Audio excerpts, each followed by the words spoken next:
Buenas tardes, muchísimas gracias a mis buenos amigos, señor presidente del Círculo de la Amistad y antiguo compañero mío de estudio en el Instituto Séneca, a don José Cosano, director de la Real Academia, a los queridos compañeros de la Academia, familiares, amigos, señoras, señores, a todos de verdad, muchas gracias por estar aquí. Y voy a intentar, porque claro, la figura de Mateo Inurria, su obra y, digamos, el contenido de lo que voy a intentar a través de estas palabras transmitir es muy extenso. Entonces yo voy a procurar condensarlo un poco. Perdonen si corro un poco también, tanto en las imágenes como en mis palabras, pero bueno, como luego tendrán la ocasión de leerlo más ya tranquilamente, pues lo tendrán. Y si no, como dicen algunos escritores de novelas, se compran 1000 libros. Pero bueno, de todas formas, ya digo, creo que va a ser ilustrativa, creo que va a ser interesante. Yo la he titulado El gesto en Mateo Inurria, porque no quería que fuera simplemente una biografía de Mateo Inurria, aunque evidentemente no podemos obviar que hay que seguir un orden cronológico tanto de la vida de como de su obra. Para mí el gesto, y es un campo en el que ahora estoy investigando bastante, pues es muy importante. Pero quiero aclarar, el gesto es una forma de expresión. El gesto, claro, ustedes pensarán, estamos hablando del rostro, como mucho de la postura del cuerpo. Bueno, es verdad, esos son gestos, eso está dentro de lo que es el lenguaje no verbal. Pero gesto también es la postura del individuo ante las cosas, ante la sociedad, ante las situaciones.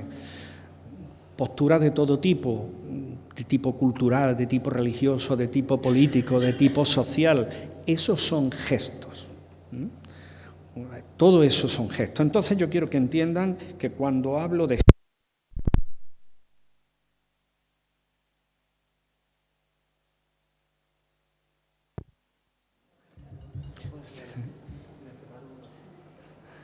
Bueno, voy a seguir hablando, porque como ahora mismo no iba a poner ninguna imagen. Entonces, cuando hablo de gesto, lo quiero que lo entiendan en el sentido de que el gesto hay que entenderlo en un sentido muy amplio, tremendamente amplio, como yo trataré además de explicar y de hacerles ver en el caso de Mateo Inurria, ¿no? Fundamentalmente es la manifestación de la persona, de su pensamiento, de sus creencias, de sus emociones, de sus deseos, de sus ilusiones, de todo. Claro, en el caso de un artista, pues eso lo podemos encontrar en distintas fuentes. En su propia obra, por supuesto, qué temas utiliza, a cuáles les tiene más cariño, cómo los trata. Cuando lo entrevistan o escribe, que de Mateo Inurria tenemos algo, él no es escritor, pero hay algunos escritos de él, por ejemplo, sus memorias para los monumentos, entrevistas que le hacen, donde él manifiesta opiniones, criterios, formas de pensar, opiniones, algunas bastante revolucionarias para la época, sobre todo las de carácter pedagógico, como ya transmitiré. Ya digo, el gesto en el artista pues, nos permite ver sus opciones estéticas. En el caso de Inurria, además, fue un señor que hizo lo que quiso y porque le dio la gana. Tuvo condicionamientos como todos los tuvimos, por supuesto, pero siempre que pudo, y sobre todo cuando tuvo que reaccionar en épocas, llamémosle difíciles, él reaccionó, recluyéndose en su estudio y modelando lo que él quería, y haciendo lo que él quería, porque él pasó por momentos difíciles de desagradecimiento, por ejemplo, por parte de ciertos sectores de Córdoba. De hecho, se va de Córdoba, no puedo decirlo, o por lo menos yo todavía soy prudente, soy de esa vieja escuela que somos prudentes, porque le amargaron la vida. No digo quién, pero era gente importante del mundo de la cultura de Córdoba. Le amargó la vida y se la amargaron además intentando destruir su dignidad y la de su mujer. Y no tuvo más remedio que irse. Si a eso le unimos otros asuntos de los que hablaré, de destrucción de monumentos, de tacharlo de hombre, digamos, roñica y apegado al dinero y demás, de lo que a él se lamenta y le duele, entenderíamos por qué se va de Córdoba. Dice, me voy, busco, y más en un momento en que estaba empezando a ser valorado en Madrid, a nivel de Madrid, con premios y demás. Bien, hecha esa aclaración, las imágenes se pueden... Ah, y esto cómo se enciende. Ahí, ¿no? Vamos a ver. Más que nada porque no veo yo.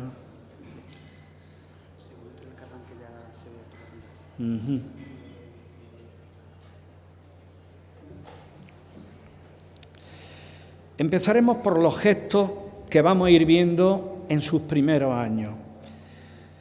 Él, su padre es escultor decorador, es decir, un hombre que está dedicado fundamentalmente a, como saben, en el siglo XIX los edificios tenían mucha decoración escultórica, embocaduras de ventanas, de puertas, interiores y demás.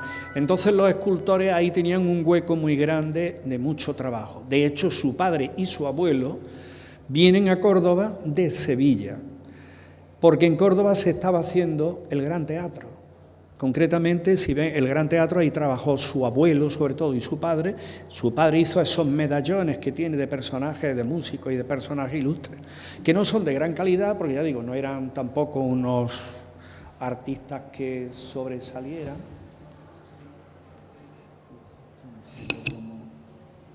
¿Tiene idea de cómo se abre? A ver, ¿a qué le damos? Tú tienes contraseña. Pues si pudieras, por favor.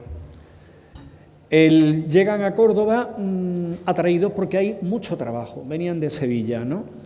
Y él, pues naturalmente, bueno, su padre se casa con la hija del que iba a ser su suegro, José Lainosa, que era un escultor valenciano, y se casan en Santa Marina de Agua Santa.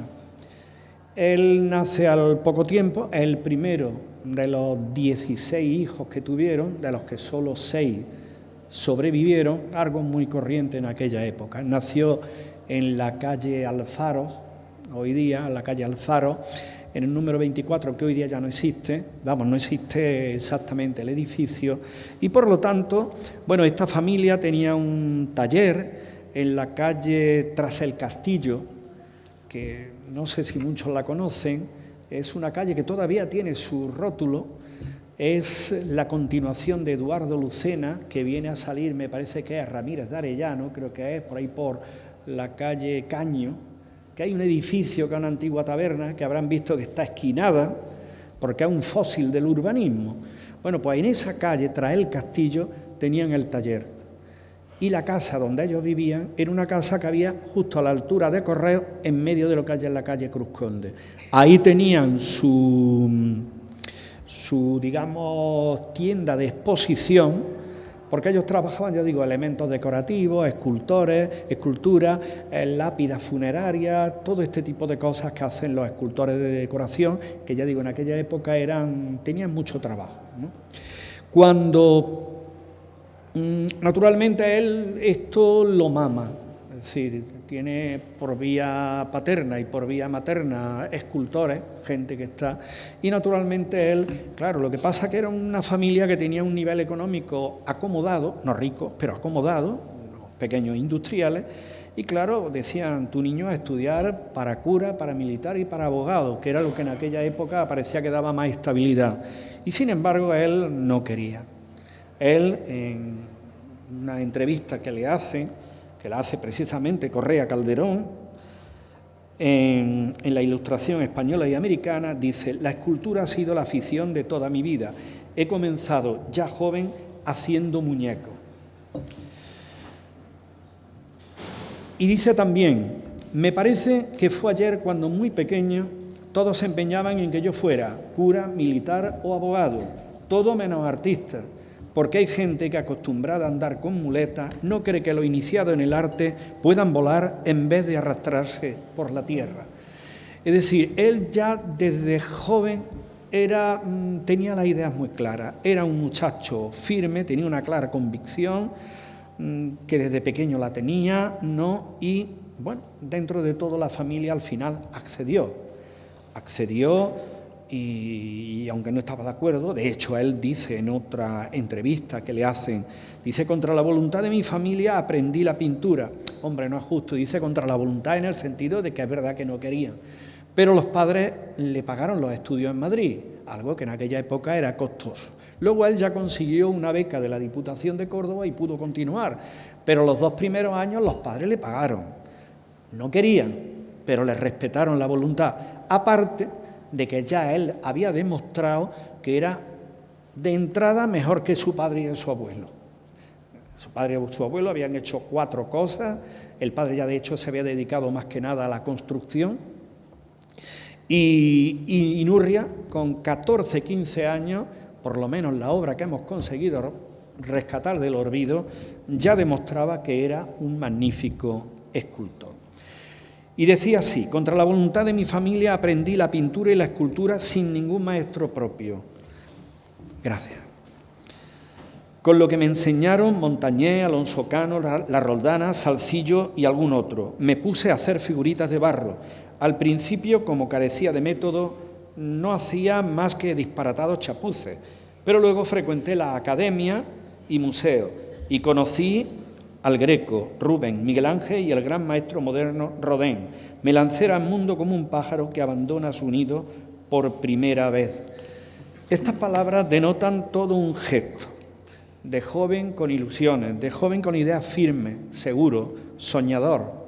Era un hombre muy realista, tremendamente realista. He dicho lo de soñador porque tenía muchas ilusiones, pero no era un hombre iluso, era un hombre ilusionado.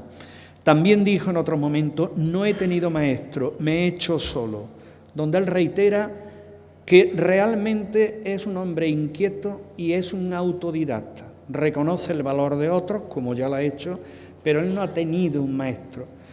Bien, hasta tal punto que cuando llega a Madrid, pues bueno, allí se le abre un mundo mucho más rico, pero también encuentra en la Academia de Bellas Artes de San Fernando, pues por ejemplo, voy a leerlo, a un profesor que sus palabras son muy elocuentes. Dice: entre los profesores que yo tenía en la escuela en Madrid figuraba don Juan Sansó, un escultor. Era un viejo mojigato que se asustaba de todo. Nunca usaba modelos desnudos, preferentemente dedicábase a hacer santos o imágenes religiosas. Cuando tenía que modelar a alguna mujer, usaba modelos de niños. Los demás compañeros dedicábanse también a hacer santos, quizá por complacer al maestro o porque fueran aquellas sus aficiones. Yo, por el contrario, era el único iconoclasta en aquel grupo de compañeros y modelaba bocetos de desnudos, preferentemente de mujer. Don Juan Sansó, cuando veía aquello, me llamaba puerco, sucio y titulaba en general a mis trabajos porquería, porque eran desnudos de mujer. El buen viejo sentía pudor frente al natural. Estuvo al borde de que lo echaran de la academia, de la escuela de pintura y escultura, por esto.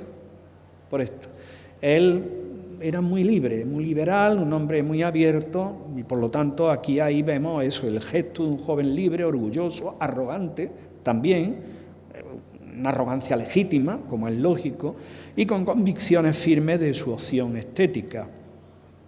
Estas palabras pueden pasar, vamos a ver, este juicio que hace don Juan Sansó puede ser maleducado, falta de respeto, bueno, pero la verdad que tenía razón. Basta con ver las obras de Juan Sansó, cuando hace, por ejemplo, un San José, se le ve en la escultura majestuosa, grande, la cara de un niño con una barba postiza. O sea, pues claro, no sabía abstraer.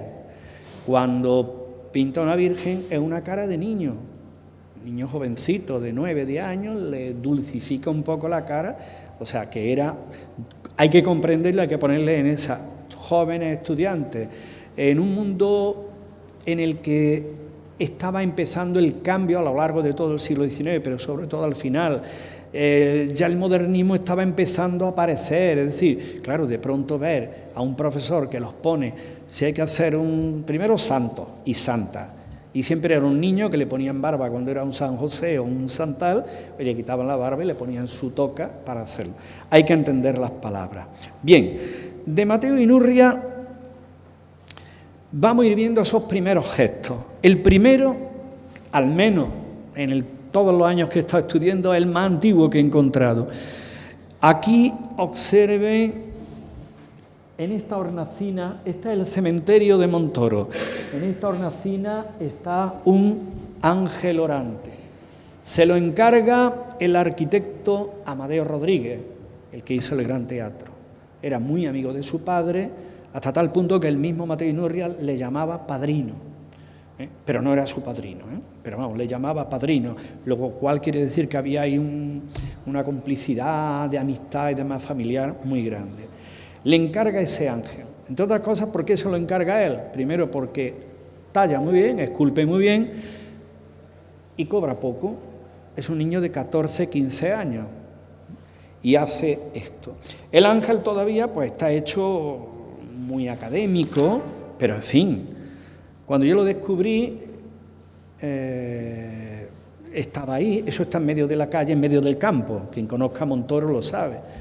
Está a bastante altura y conseguí que lo retiraran porque, digo yo, en cuanto esto lo publique, llega cualquiera y se lo lleva. Entonces, hoy día está en el Museo Arqueológico de Santiago Cano y su esposa Consuelo Turrión en Montoro. Vemos que es una obra, hombre, hay que ver que lo hace un niño de 14, 15 años. Allí le llaman el ángel chato porque dicen que tiene la nariz un poco chata, está recortada. Tiene su sentido, es que en la guerra, bueno, en la guerra no, a Mateo Inurria, tallando, se le fue un poco el cincel y lo dejó un poco chato. Salió, vamos, esto está documentado por uno de los testigos, ¿no? El que hizo, el constructor que hizo el cementerio. Fui a ver cómo iba la obra, Amadeo Rodríguez, y el jovencito Mateo Inurria salió llorando y le dijo que he roto el ángel, que lo he dejado chato, ¿verdad? Y le dijo, no te preocupes, que en el cielo hay ángeles chatos. Tú se lo arreglas un poquito y como va a estar muy alto no lo va a ver nadie. Y por eso en el pueblo le llaman el ángel chato del cementerio. Luego también cuando se va ya a estudiar a Madrid, esta es la única referencia de cómo era Mateo Inurria cuando era joven, con 17 años, se lo hace un compañero de allí de estudio, un tal J. Gross, y allí empieza ya a, digamos, transitar un poco, todavía es académico, por ejemplo, en esta primera obra. Esta que vemos aquí es el busto del Gran Capitán, desgraciadamente destruido, y, bueno, para que se hagan una idea, en el tiempo que yo llevo estudiando Mateo Inurria, que recuerdo ahora mismo, hay 3 obras destruidas por instituciones públicas cordobesas. En estos pocos, yo ya soy mayorcito, pero bueno, que llevo 20 y tantos años por ahí trabajando sobre esto, ¿no? Es triste, pero es así. Y una de ellas es esta. Pero se pudo rescatar los trozos y pasarla a esta, que es la que actualmente está en el Alcázar de los Reyes Cristianos. De todas formas, esto no es una obra completamente original. Él copió esta, que es de Ricardo Belver y Ramón, un escultor. Esta obra estaba y está en la Academia en Madrid y como trabajo de escultor que está empezando, lo que hizo es copiarla. Él siempre tuvo mucho interés en personajes ilustres de Córdoba, como era el Gran Capitán, o como por ejemplo Séneca.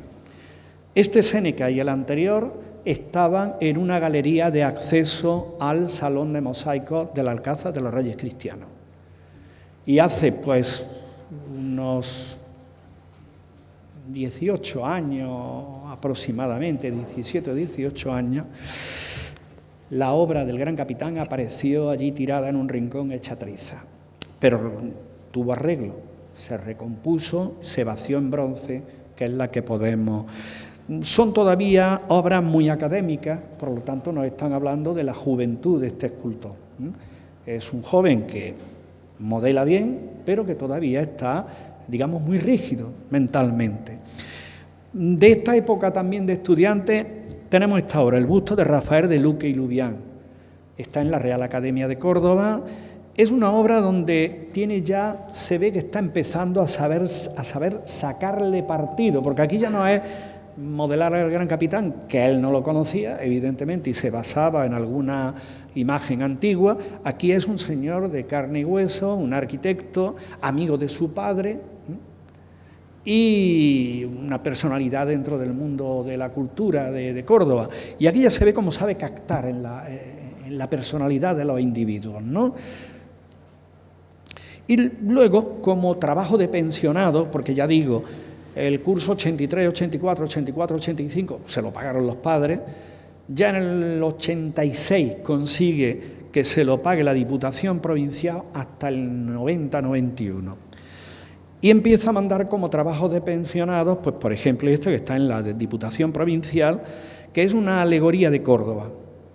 Es un trabajo más libre, más de creación propia, donde ya se va acercando bastante al realismo, o por lo menos lo intenta, y es una alegoría, es una composición. Córdoba está ahí representada como una mujer, él que le gustaban mucho las mujeres y como tema enseguida pues medio la desnuda dentro de lo que la época permitía.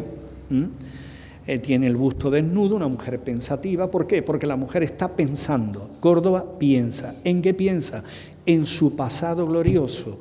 El pasado glorioso está representado ahí en toda esa parte, que bueno, no se ve muy bien, pero ahí hay un personaje del mundo cristiano, personajes del mundo musulmán, es decir, del pasado de la historia de Córdoba.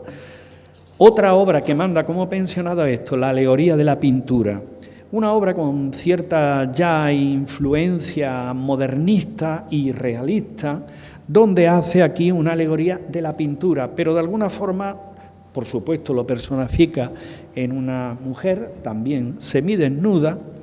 A los artistas siempre se les ha permitido, en una época muy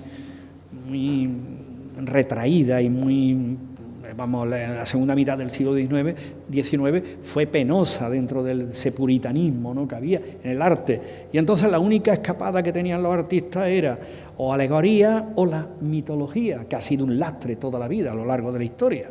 La mitología es de las cosas que es para estudiarlo, porque es un auténtico lastre en el arte. Una religión que no practicamos, pero que todo el mundo habla de mitología y los mitos y demás, y es penoso. Pero bueno, era la válvula de escape del erotismo de los artistas a lo largo de mucho tiempo, ¿no?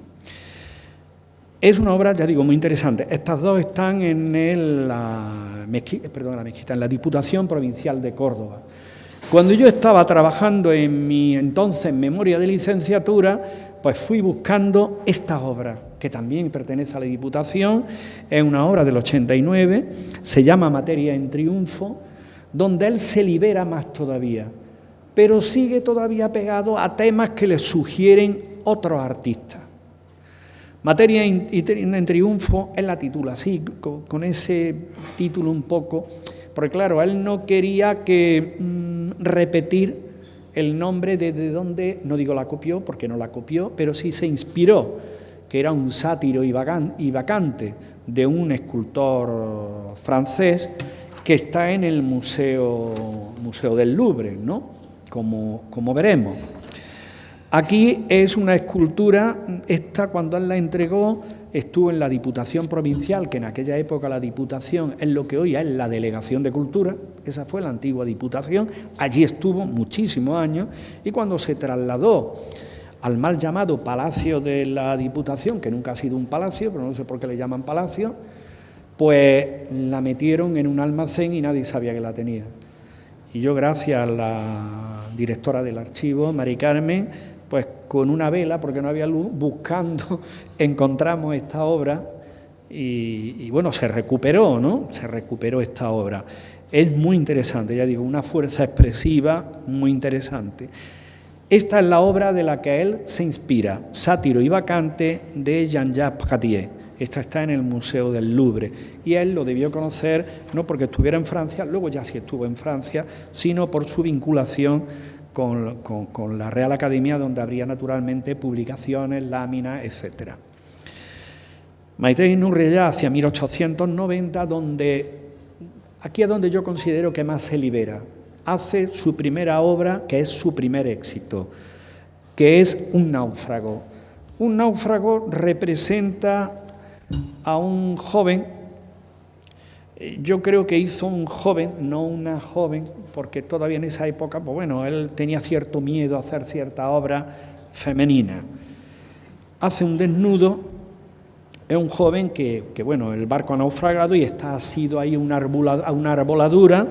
Es una escultura muy valiente, muy realista, porque rompe, digamos, con normas básicas, es decir, cómo se representa un náufrago.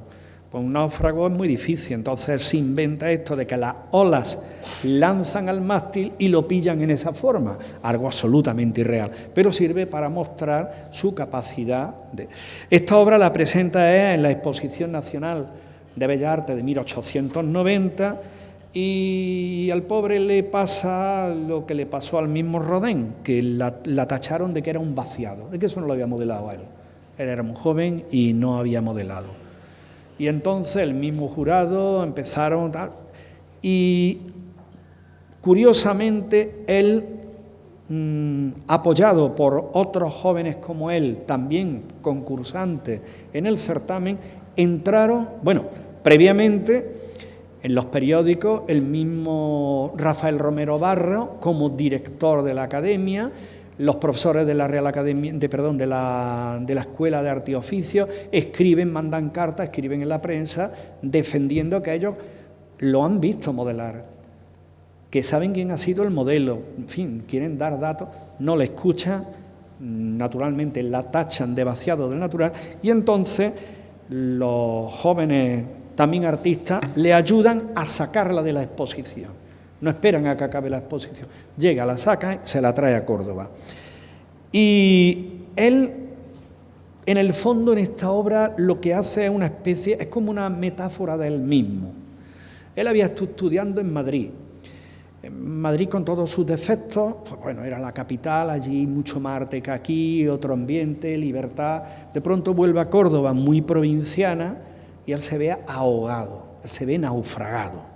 Él ve que, bueno, que vuelve al taller del padre, luego al final ya consigue entrar como profesor catedrático de modelado y vaciado y director de la entonces Escuela Municipal de Arte y Oficio, pero él ve, se siente así, como el náufrago, se siente mal, se siente... Y esto por eso digo que es una especie de metáfora de sí mismo. Es un joven con sueños, ambiciones, que después de conocer ese escenario de arte de Madrid, pues ahora en la remansada y apática ciudad de Córdoba, pues se ve naufragado, ¿no? Curiosamente, él llegó a decir en una entrevista que le hacen: este fue mi primer triunfo, no fue premiado. Pero él tuvo con clara idea de que aquí fue donde triunfó, se le empezó a reconocer y empezó, digamos, a abrírsele el camino. Pero evidentemente no quedaría en eso. En el 91 se casa con María Luisa Serrano Crespo, una joven cordobesa, sobrina del poeta Fernández Grilo, mujer con la que estuvo casada hasta que él falleció en el año 24, y ya digo, pronto lo nombran director y catedrático de dibujo, daba clase en lo que hoy es la Escuela Dionisio Ortiz de Arte, que ese fue el antiguo Palacio de Benamejí, y entra ya pleno a partir de esta obra en lo que es su periodo realista. El periodo realista, esta es una foto más o menos de esta época, como él era en aquella época, las barbas eran muy corrientes, jóvenes muy románticos, ¿no? En el 95, después que se le han pasado ahí 10 años del sofocón que tuvo con el náufrago, que por cierto el náufrago, Córdoba, la apática Córdoba, sin embargo reaccionó, todas las principales instituciones, el Círculo de la Amistad, los periódicos de la ciudad, el Colegio de Procuradores, de Abogados y demás, le organizaron un certamen poético para desasirle un poco del mal trago que se había llevado, ¿no?, en Madrid. La orquesta municipal, la banda municipal de Córdoba, se hizo un tribunal de damas propio de la época, donde estaban niñas casaderas de las familias más sobresalientes de la ciudad. Los poetas estuvieron publicando en la prensa y leyeron allí los poemas. Ya digo, por eso él habla de que fue su primer triunfo, aunque no lo premiara. En el 95 hace esta obra, Séneca.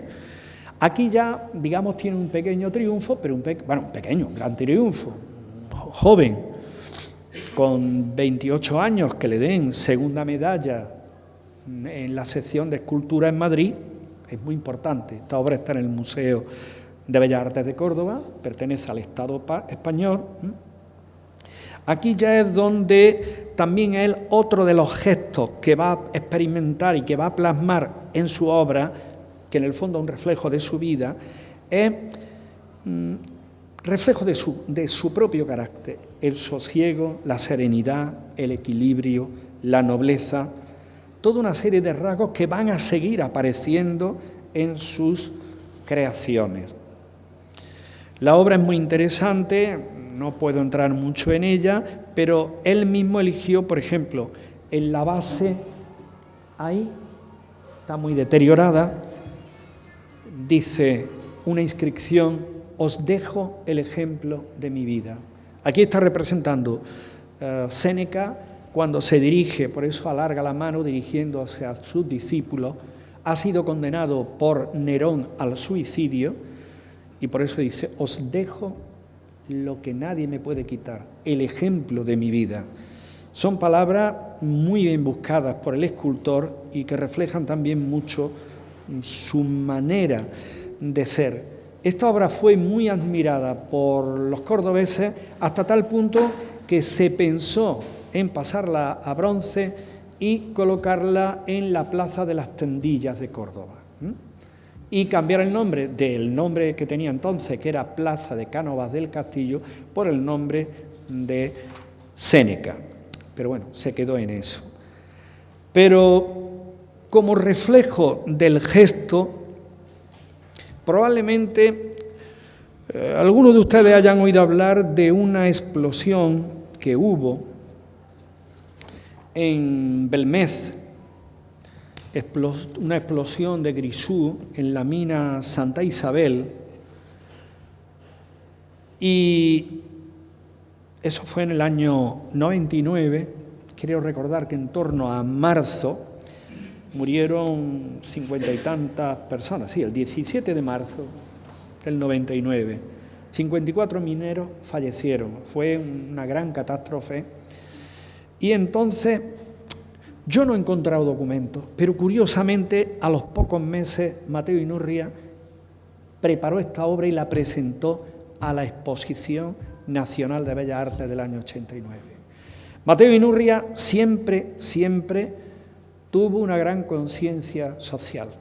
Por esa época también había un movimiento artístico, pintura social, escultura social, por ejemplo el escultor Meunier trabajaba mucho. Yo no tengo ninguna duda de que Inurria esto fue una especie de homenaje sentido como artista a esos 54 mineros de la mina de Belmez, de la mina de Santa Isabel, que habían fallecido. Él era un hombre con mucha conciencia social y la prueba es que él siempre estaba muy alejado de las relaciones públicas y los lugares, digamos así, él era muy apartado, muy trabajador. Precisamente con motivo de cuando le destruyen el monumento a Barroso, él dijo: protesto de quien quiera atribuirle al pueblo de Córdoba, como algunos periodistas tendenciosos han dicho, eso es lo que sin duda conviene a los que pomposamente se llaman libertadores. Los pueblos que quieren liberarse son nobles y no van deshonrándose con actos de cobardía como el realizado en mi pueblo, y me duele se le ofenda. Esto es lo que más me indigna. Se refiere a que en la prensa decía los obreros han destruido, cuidado, lo cual era cierto, pero claro, no eran los obreros, eran algunos, gente que, bueno, luego la policía y vamos, eso está documentado, eran los típicos algarines, como dice él, que en todos lados hay, que destrozaron el monumento. Esto es lo que más me indigna. A él le indignaba que se tachara a los obreros como los culpables de la destrucción. Y él tenía que estar dolido, primero porque Antonio Barroso, el ministro, era su padrino de boda, con el que tenía una gran amistad. Le había hecho ese monumento que hubiera sido el mejor de Córdoba si hubiera pervivido, o sea, que doler, y para colmo no lo había cobrado, y lo habían destrozado. Sin embargo, él sale en defensa, es un gran gesto, ¿no?, en defensa de los obreros. Luego, en el año, bueno, os decía que la premian con primera medalla, o sea, un gran reconocimiento. Esta ya es clarísimamente realista. No tengo mucho tiempo, pero siempre decirle, durante la Guerra Civil, esta obra, que estaba en el entonces Museo de Arte Moderno, la destruyeron. Bueno, la destruyeron. Está destruida, pero existe. Sería posible reconstruirla. Sería posible reconstruirla, pero por dejadez está allí, ¿no? Está allí. No la destruyó ninguna bomba, ¿eh? La destruyeron porque, bueno, como se almacenaron las cosas una encima de otra, se hubo que no es que nadie la destruyera intencionadamente. Pero, en fin, eran épocas difíciles que todos conocemos. Por esta época, a él lo nombra, él ya era, como digo, profesor y catedrático de la Escuela Municipal, pero en el 2001 lo hacen, por nombramiento del Gobierno central, lo hacen comisario regio y director y catedrático de unas escuelas que se van a crear, y en Córdoba se creó, que era Escuela Superior de Artes Industriales. Y él fue el encargado de montarla. Es interesantísimo cuando él, por ejemplo, en las memorias que él hace, él manifiesta lo que le mueve. Él creía que iba a tener más libertad de organizarla. Al final, pues bueno, todos sabemos lo que es la administración y libertad la justa. Hay unas normas, pero él dice cosas tan curiosas. Bueno, él, por ejemplo, quería recuperar todo lo que eran trabajos tradicionales artísticos de Córdoba, como eran los guadameciles, como era la orfebrería, quiso recuperarla, y de hecho así, ¿no? Y sobre todo él quería crear escuelas taller, además con unas ideas muy revolucionarias, que evidentemente no se lo permitieron, como por ejemplo, ¿quiénes serían los profesores? Personas de reconocido prestigio dentro del mundo del arte, elegidas por los alumnos. Naturalmente el gobierno no le dejó. La matrícula gratuita, naturalmente el gobierno no le dejó. Pero quiero decir que era un hombre muy avanzado. Él quiso implantar lo que eran las escuelas taller, que ya venían de Inglaterra con el movimiento de arte y oficio, y que luego resurgirían en los años 20 con la Bauhaus.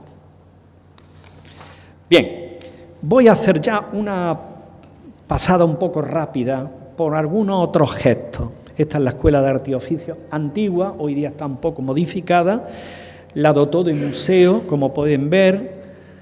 Este es el taller de carpintería, el taller de orfebrería, ahí en primer término está el mismo Mateo Inurria trabajando. Y aquello que se ve allí es la reja de la capilla del Dulce Nombre de la catedral, porque él estuvo restaurando la catedral.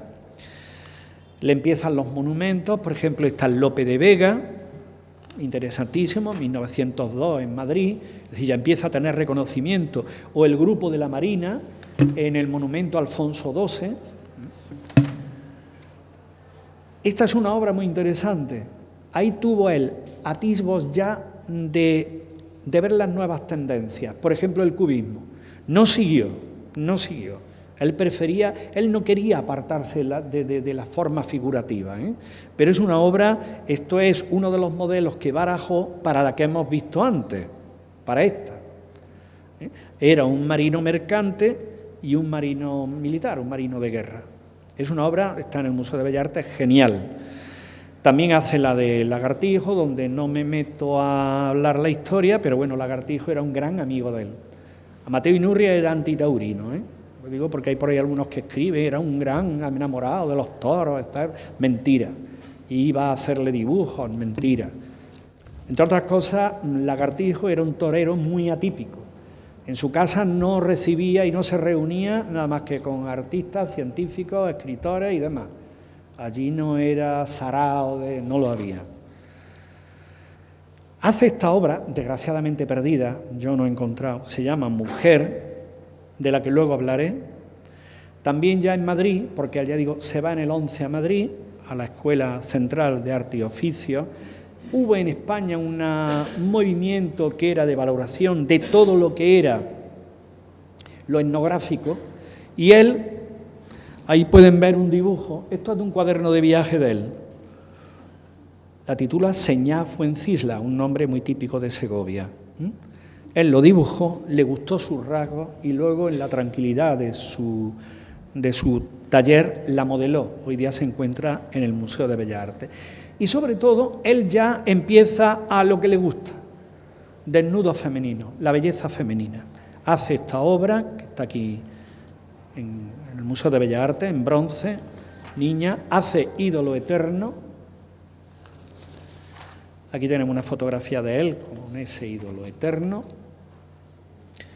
Hace Deseo, que lo criticaron mucho, vamos, hay unas críticas durísimas, ¿no?, por un catedrático de Historia del Arte de Madrid, don Elías Tormó, que dice que, bueno, que es un fracaso de por Dios. ¿A quién se le ocurre reflejar el placer en una escultura?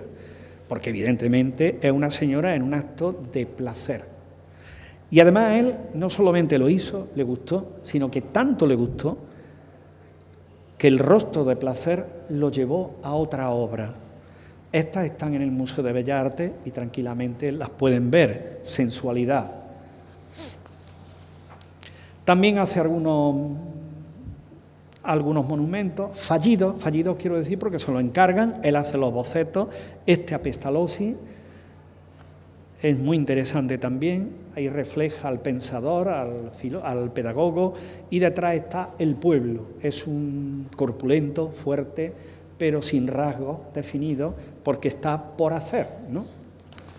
También participa con este monumento a Rosalía de Castro, que no se lo eligieron uno horrible que hay en Santiago, pero bueno, además de este hay incluso, bueno, la foto no es muy buena, pero está la memoria de él, donde lo explica, lo que persigue, lo que quiere. Y luego el monumento al gran capitán que le dio tantos quebraderos de cabeza. En el 99 él presenta esto, se lo compra el ayuntamiento, es el primer monumento al gran capitán. El ayuntamiento ni lo sabe, ni dónde lo tiene, ni si lo tuvo, ni no sabe nada, como tantas cosas. Bueno, cuando yo empecé mi tesis, fui al ayuntamiento, pregunté por el registro de obras del ayuntamiento, y dice, no tenemos ninguna. Digo, hombre, verá usted, hasta donde yo sé, ustedes son dueños de 60 y tantas obras. Eso es mentira. Digo, ¿me las puedo quedar entonces, no? Hombre, verá usted. Digo, no, me está usted diciendo que no las tienen, me las quedo, ¿no? Yo tenía los documentos, la relación, todas. Vamos, yo no me las podía quedar porque estaban en el museo depositadas, ¿no? Pero quiero decir, ¿a dónde llega lo absurdo de nuestras instituciones, no? Obras que había comprado el ayuntamiento, y no muy lejos, en el año 48, 1948, O sea, que tampoco la había... De esta obra no se sabe nada más que una memoria de él, esto. Luego, en el 1909, vuelve a hacer este proyecto ya más parecido al que hoy día conocemos. Él lo va dulcificando y además le da tiempo a viajar, está ya en Madrid, a viajar, a buscar yacentes de los sepulcros renacentistas para hacer un caballero y una armadura auténtica, es decir, tal y como eran. Y hace numerosos dibujos, como estos del sepulcro de Martín Ochoa de Arteaga, las hebillas, todo, si de verdad pasan por el monumento, mírenlo con detalle. Todo esto lo reflejó él. Uno del que tomó muchas ideas es de Diego de Santiesteban, que es una figura yacente de la iglesia de San Martín, en Salamanca, muy interesante.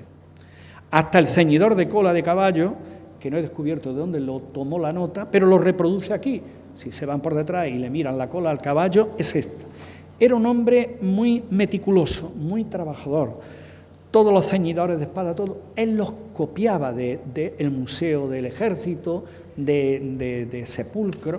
Le digo, era un hombre, hasta esto es un papelillo así pequeñito que él guardó, y esto está copiado de la Catedral de Toledo.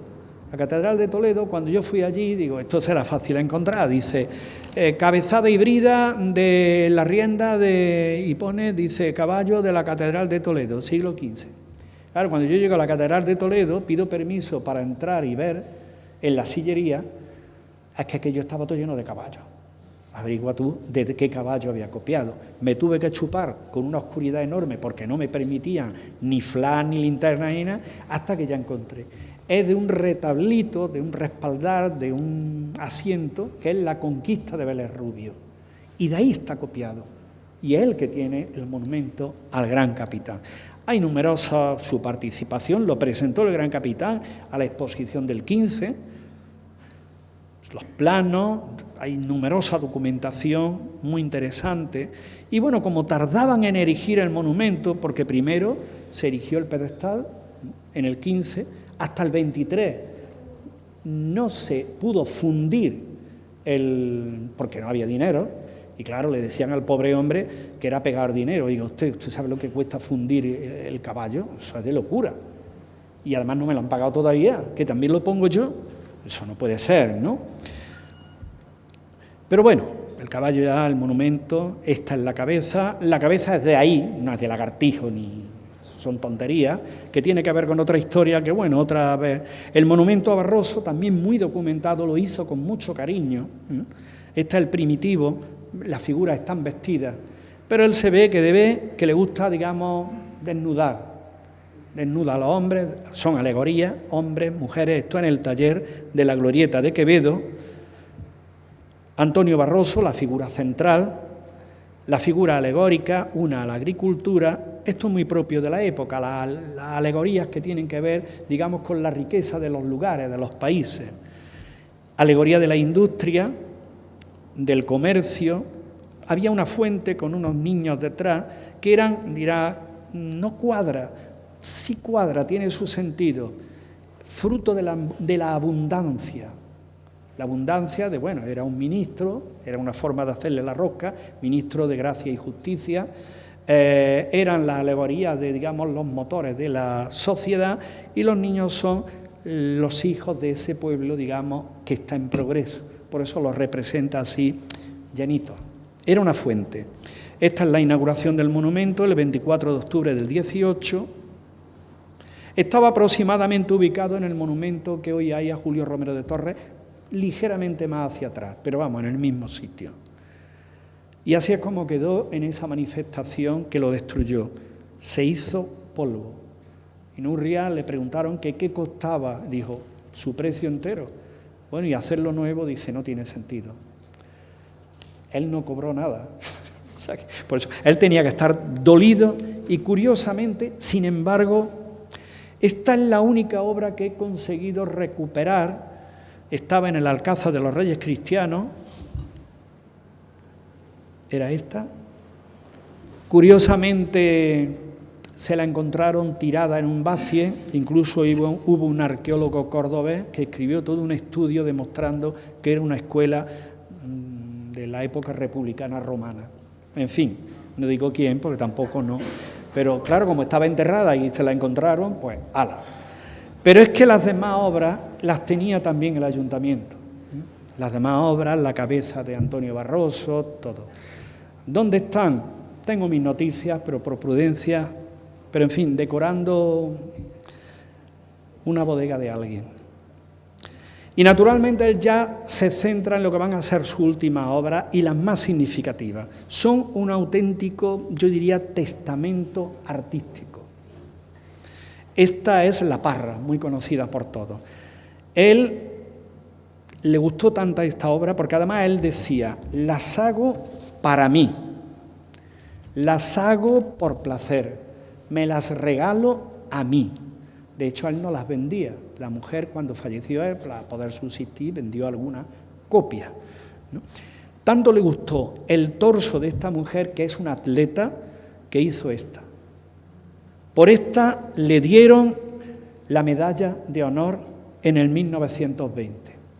En el 1920. Bien, yo creo que ya con esto creo que es suficiente para que entendamos lo que es eso que yo he llamado los gestos de Mateo Inurria, que son no solamente lo que él decía ante las adversidades, sino también cómo él entendía el arte. Cada una de sus obras es un verdadero gesto, es decir, una manifestación de sus gustos estéticos y evidentemente de su maravilloso hacer estético. Muchas gracias.